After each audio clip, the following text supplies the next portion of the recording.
प्यारे बच्चों, कैसे हो आप सभी। आई होप कि आप सभी काफी अच्छे होंगे। प्यारे बच्चों, 27 फरवरी को आप सभी का मुकाबला होने वाला है मैथमेटिक्स यानी कि गणित के पेपर से। तो प्यारे बच्चों, 27 फरवरी से पहले आपको ये पेपर पूरा अच्छे से भाई तैयार करना है। प्यारे बच्चों, मैं आप सभी को 27 फरवरी को होने वाला मैथमेटिक्स का ऐसा पेपर बताने वाला हूं इस वीडियो के अंदर। यदि आपने 27 फरवरी से पहले इस पूरे पेपर को अच्छे से तैयार कर लिया तो प्यारे बच्चों, 27 फरवरी को आप मैथमेटिक्स के पेपर में, गणित के पेपर में आप 80 में से 80 मार्क्स भाई फोड़कर आ सकते हो। जैसा प्यारे बच्चों मैंने आपको सामाजिक ज्ञान, विज्ञान, बाकी सब्जेक्ट का पेपर बताया है, सेम टू सेम वही वायरल क्वेश्चन पेपर मैं आपको मैथमेटिक्स का भी देने वाला हूं। तो वीडियो काफी शानदार मजेदार होने वाला है। वीडियो को आपको अंत तक देखना है। वीडियो को आपको भाई कहीं पर भी स्किप नहीं करना है। और प्यारे बच्चों, अभी तक आपने भाई चैनल को सब्सक्राइब नहीं किया है तो जल्दी से कर लीजिए, क्योंकि आपको संस्कृत का पेपर भी सबसे पहले हमारे यूट्यूब चैनल पर देखने को मिलने वाला है। तो प्यारे बच्चों, ये देख सकते हो, ये आपका प्रारंभिक शिक्षा पूर्णतः प्रमाण पत्र परीक्षा 2026 का क्लास 8 का कक्षा 8 का मैथमेटिक्स यानी गणित का ये क्वेश्चन पेपर होने वाला है। और यहां पर हम बात करें प्यारे बच्चों समय की, तो 2 घंटे 30 मिनट आपको भाई समय मिलने वाला है और 80 नंबर का आपका भाई पेपर होगा। यहां पर आप देख सकते हो आपका जो क्वेश्चन बुकलेट नंबर है 50 60 032 आपका होने वाला है।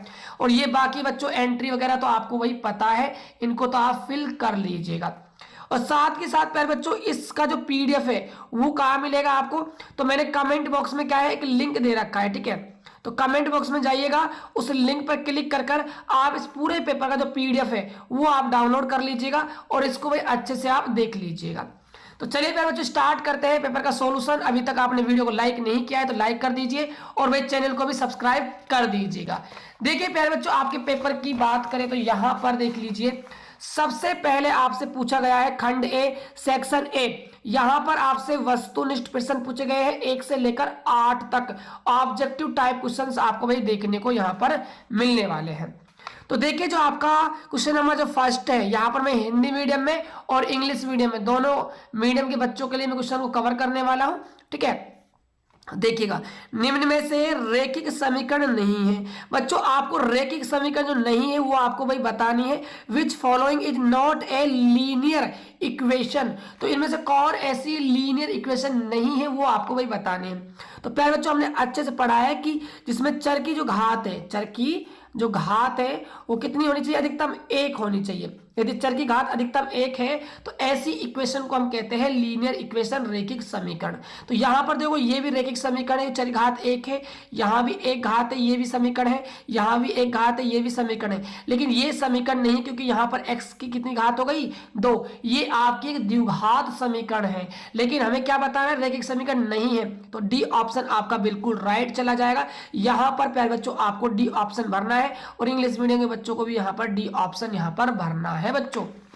चलिए अब हम बात करते हैं क्वेश्चन नंबर यहां पर सेकंड की। परिमेय के लिए गुणन तत्समक है बच्चों, है ना। तो यहां पर पूछा है कि the multiplicative inverse of a rational number is. बच्चों, परिमेय संख्याओं के लिए जो गुणन होता है वो 1 होता है और योग पूछता तो यहां पर आपका 0 होता। तो यहां पर आपका डी ऑप्शन बिल्कुल राइट चला जाएगा। अब हम बात करते हैं यहां पर प्रश्न संख्या 3 की। संख्या 81 का वर्गमूल है। The square root of number 81 is. तो 81 का वर्गमूल आपसे पूछ रहा है, तो 81 का वर्गमूल हो जाएगा बच्चों 9। तो यहां पर आपका ऑप्शन जो ए है वो आपका बिल्कुल सही हो जाएगा। अब देखिए, अब हम बात करते हैं यहां पर क्वेश्चन नंबर 4 की। कोण सदैव होते हैं। ऑप्शन ए में दिया हुआ है समकोण, ऑप्शन बी में दिया है समान, ऑप्शन सी में दिया हुआ है असमान और ऑप्शन डी में दिया है आपका पूरक। तो ये भाई होते हैं हमेशा समान होते हैं। यहां पर आपका बी ऑप्शन राइट आंसर आपका चला जाएगा। चलिए अब हम बात करते हैं नेक्स्ट क्वेश्चन की। देखिएगा ध्यान से, अगला क्वेश्चन क्या है प्यारे बच्चों। अगला क्वेश्चन देखिए क्या है, क्वेश्चन नंबर आपका 5। बिक्री कर लगता है। ऑप्शन ए है क्रय मूल्य पर, ऑप्शन आपका बी है अंकित मूल्य पर, ऑप्शन आपका सी है विक्रय मूल्य पर और ऑप्शन डी है आपका लाभ या फिर हानि पर। तो प्यारे बच्चों, ये किस पे लगता है, ये आपका विक्रय मूल्य पर लगता है। यहां पर आपका सी ऑप्शन बिल्कुल राइट आंसर आपका चला जाएगा। चलिए अब हम बात करते हैं क्वेश्चन नंबर यहाँ पर 6 की। निम्न में से कौन सी संख्या पूर्ण घन है? पूर्ण घन का मतलब है बच्चों जिसका क्यूब हो, क्या हो? जिसका क्यूब हो। तो 49 किसी भी संख्या का पूर्ण घन नहीं है, ना ही आपका 25 है, ना ही बच्चों आपका 9 है, लेकिन जो 64 संख्या है ना बच्चों, ये पूर्ण घन संख्या है, क्योंकि ये 4 का क्यूब होती है। ठीक है, तो यहां पर आपका बी ऑप्शन बिल्कुल राइट आंसर आपका चला जाएगा। चलिए अब हम बात करते हैं यहाँ पर क्वेश्चन नंबर 7 की। 2 की पावर 3 बराबर है। ऑप्शन ए है 8, ऑप्शन बी है 1/8, ऑप्शन सी है 2, ऑप्शन डी है 9। ठीक है, तो देखिए जो 2 की पावर 3 किसके इक्वल है? 2 की पावर 3 का मतलब है मेरे प्यारे बच्चों 2 गुने 2 गुने 2, 2 दूनी 4, 4 दूनी 8। तो आपका ए ऑप्शन यहाँ पर बिल्कुल करेक्ट आपका आंसर चला जाएगा। चलिए अब हम बात करते हैं नेक्स्ट क्वेश्चन की। क्वेश्चन नंबर हमारा है 8। 2l² m वे 3lm² का गुणनफल है। तो 2l² m को किससे गुणा करना है? 3lm² से हमें गुणा करना है। तो देखिए द्वितीय आपका 6 हो जाएगा, l की घात 3 हो जाएगी, m की घात यहाँ से कितनी हो जाएगी भाई? 3 हो जाएगी। ठीक है, तो आप देख सकते हो आपका जो ऑप्शन यहाँ पर जो सी है बच्चों, वो आपका बिल्कुल राइट आंसर आपका भाई चला जाएगा। तो ये तो हमारे समाप्त होते हैं बच्चों ऑब्जेक्टिव। अब हम बात करने वाले हैं यहाँ पर खंड बे के प्रश्नों की, सेक्शन बी के प्रश्नों की। अति लघुतरात्मक प्रश्न यहाँ देखने को मिलेंगे, 9 से लेकर 12 इनकी वही संख्या होने वाली है। तो यहां पर देख लीजिए very short answer type questions रहेंगे 9 to 12। तो क्वेश्चन नंबर 9 क्या है आपका? देखिएगा, समीकरण दी हुई है 8x प्लस में 4 बराबर 3, x - 1 प्लस 7 को हल आपको करना है। सॉल्व द इक्वेशन, इस इक्वेशन को भाई आपको सॉल्व करना है। तो देखिए पहले बच्चों इसको हम सॉल्व कैसे करेंगे? तो सबसे पहले तो हम लिख लेते हैं इक्वेशन। इक्वेशन हमें क्या दी हुई है? तो यहां पर आपको अपना आंसर लिखना है। तो 8x प्लस में 4 इक्वल टू 3x - 1 प्लस में 7, ये हमारी इक्वेशन है ना। अब इसको सॉल्व कैसे करेंगे देखिएगा ध्यान से। 8x प्लस में 4 है, 3 को आप अंदर मल्टीप्लाई कीजिए। अब ये ब्रैकेट से हमारा 3 मल्टीप्लाई होगा तो ये x से भी मल्टीप्लाई होगा और 1 से भी होगा। तो यहाँ पर 3x माइनस का 3 प्लस का 7 आएगा। ठीक है, अब देखिए ध्यान से, यहाँ से 8x प्लस में 4, ये 3x है, ये माइनस का 3 है, प्लस का 7 है, तो प्लस का 4 आ जाएगा। ठीक है, अब x वाले टर्म एक तरफ कर लेते हैं। तो 8x माइनस का 3x, यहाँ 4 माइनस का 4, तो ये 0 हो जाएगा। तो यहाँ से x की वैल्यू निकल कर आ जाएगी पहले बच्चों 0। इसको आपको ना ब्रैकेट में बंद करके यहाँ पर आपको आंसर लिख देना है। ऐसे आपको भाई ये सॉल्व करना है।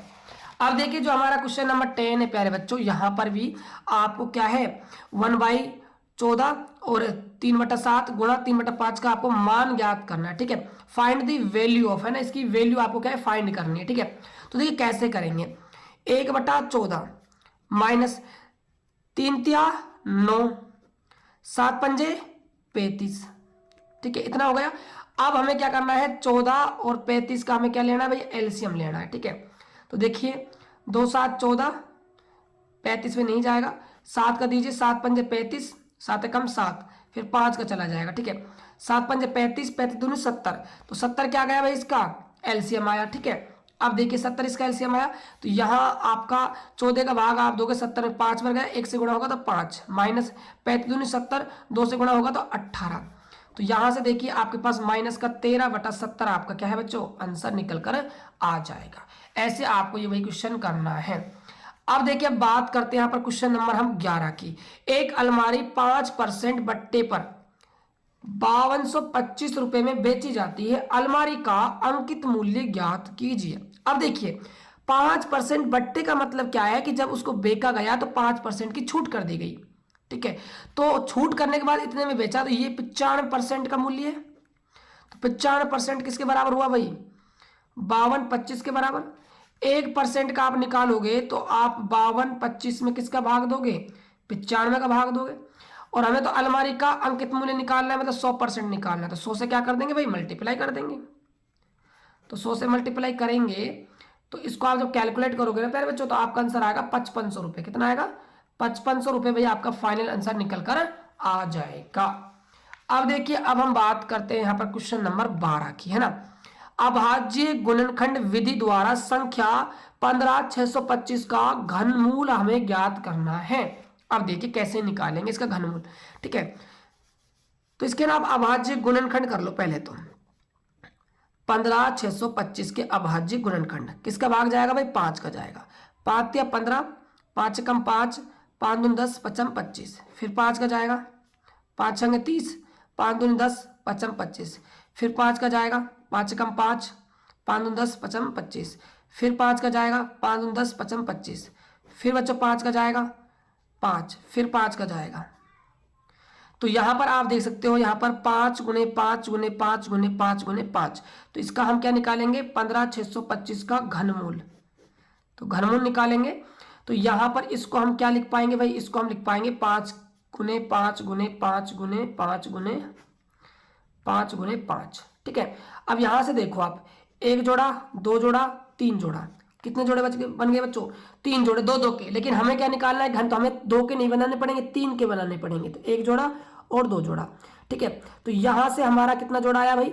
2 जोड़ा आया, मतलब हमारा आया 5 गुने में 5। तो ये हमारा आया भाई 25 आंसर। क्या आएगा बच्चों? 25। क्योंकि घन के अंदर क्या है? 3 का कॉम्बिनेशन बनाना पड़ता है। तो 3 का कॉम्बिनेशन, एक बार यहां बन गया 5 लिख लिया, एक बार यहां बन गया 5 लिख दिया, गुणा कर दिया 25 आ गया। यदि यहाँ घन मूल ना पूछकर यहाँ आपसे क्या पूछता? वर्गमूल पूछता, तो फिर हम यहाँ से 3 5 बाहर निकाल देते, फिर हमारा आंसर आता बच्चों 125। ठीक है, ऐसे आपको ये सवाल करना है। चलिए अब हम बात करते हैं अगले क्वेश्चन की, देखिएगा ध्यान से।